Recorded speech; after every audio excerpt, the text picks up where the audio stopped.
July 4th, 2019 was the biggest defining moment of my life. I met my soulmate.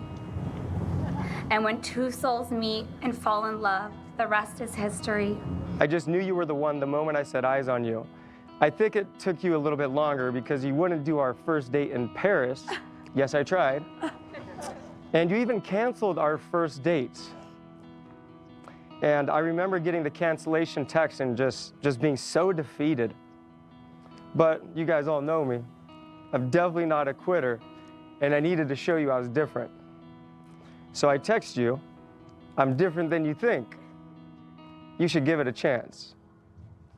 And you did. Just so you know, this man standing here was already in love with you. Thank you for not giving up on me after I canceled our first date. Thank you for giving me all the time I needed to feel ready to go on that date with you. I would only commit to drinks. I wouldn't even commit to dinner. No. Because I was so scared that you were gonna break my heart.